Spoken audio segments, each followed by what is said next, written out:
So one of the interesting things about thinking about a startup is how is your company going to be organized?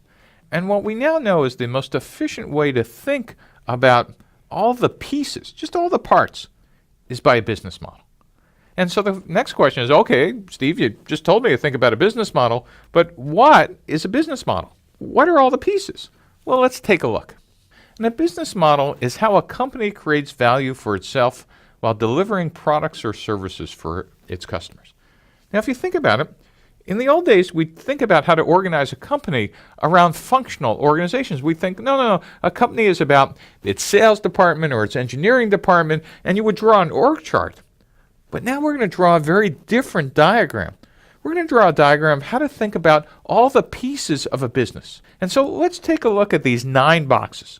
9 boxes to describe any company from the world's largest to a 2-person startup starting in your parents' garage. Let's take a look at the first piece called the value proposition. The value proposition answers the question, what are you building and for who? The value proposition says, hey, it's not about your idea or product, it's about solving a problem or a need for a customer. That is, what pain are you solving? What gain are you creating? And more importantly, who are your customers? Now, value proposition is a fancy word for what product or service are you building.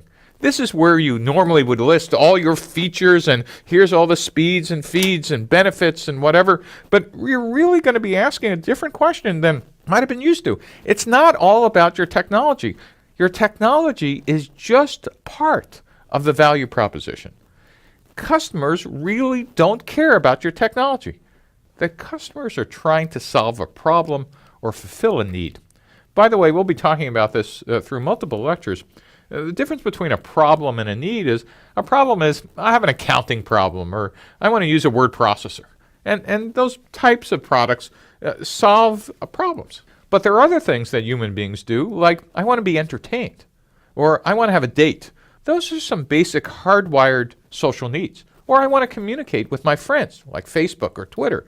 Those are needs. Needs are different than problems. And by the way, if you could find products that solve needs, your total available market, as you'll see later, is huge compared to I solve specific problems. So the next thing is, who are my customers? Who are they and why would they buy? And as you'll hear a number of times, your customers do not exist to buy, you exist for them.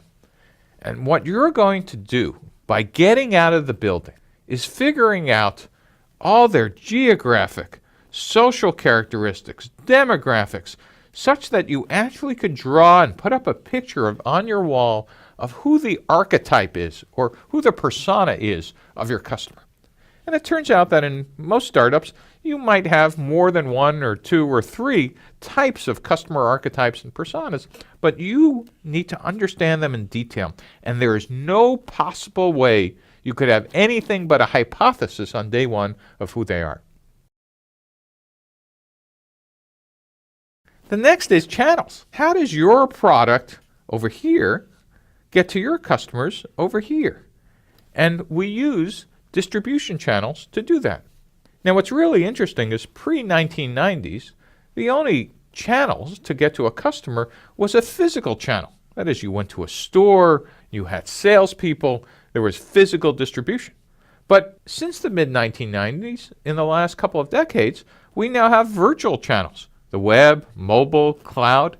And so distribution channels, the first question you want to ask is, how will I be selling and how will I be distributing my products? Are they through physical channels, or are they web mobile? Or given today, almost every physical channel also has a web presence. What is the relationship of how your product gets from your company to the customers? Customer relationships is kind of the fourth piece. And customer relationships has a really interesting interaction with these other 3 pieces. It basically says, how do I get customers, how do I keep them, and how do I grow them? And just like thinking about distribution channels, these are very different for web mobile than they are for physical channels. But visually, they kind of look like this double-sided funnel. So let's just take a look at quickly a web example. In getting customers, you're going to be worrying about how do I acquire them? That is, how do I get them even to my website?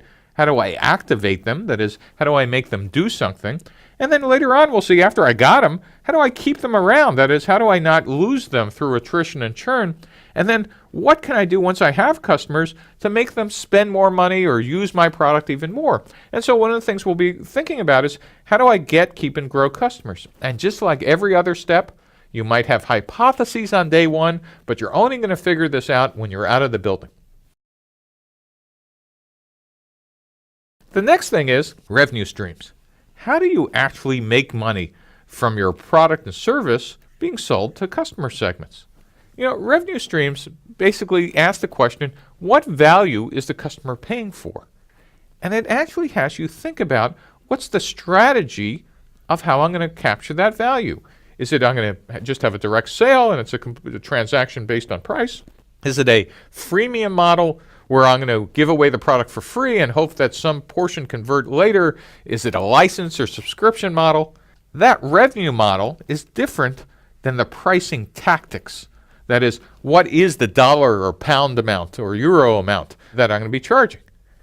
Again, the only way to figure this out is being able to interact with tens or hundreds or thousands of customers till you finally understand what the right revenue stream and revenue model is.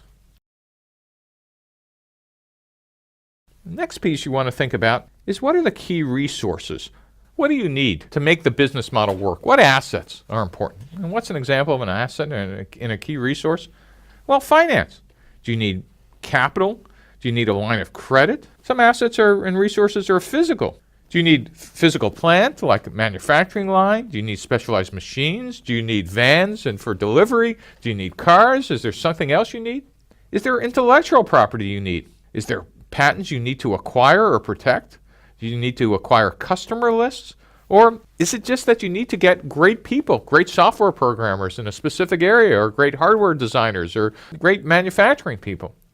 And then finally, again, the interaction between intellectual and human capital that's another key resource.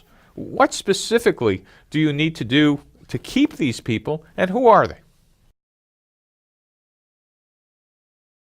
The next piece is, who are your key partners and suppliers? And partnerships are kind of interesting, is we need to ask ourselves, before what's the deal, is what exactly are we acquiring from partners? And also, what activities are they going to perform and when? And this is where startups sometimes make a mistake of thinking, well, large companies do partnerships, I guess I need those too on day one. Turns out the types of partnerships you need in year one are certainly not the ones you're going to need in year 3 or 5 or 10. And the types of partnerships could be strategic alliances, joint ventures, just regular suppliers and buyers. And so you need to be thinking through who they are and actually getting out of the building and testing them. Next are key activities. What's the most important things you need to do for the business to make the business model work? Are you in the production business? Are you making something? Or are you in the problem-solving business, like you're doing consulting or engineering? Or are you managing supply chains? What are the key activities you need to become expert at? And then finally, all this adds up on the left-hand side, over here, to costs. What are the costs and expenses to operate the business model? One of the interesting things about cost is it's not just the obvious ones, like people or buildings or materials. What you're really going to be asking are, what are the entire costs to operate our business model? And so you want to think about what are the most important costs you need to worry about? What are the most expensive resources you're going to need to pay for? And what key activities are the most expensive? And then you want to ask the typical accounting things. What are fixed costs? What are variable costs? Are there economies of scale? And you want to start getting a good handle on what it is that will end up costing you money to run your business.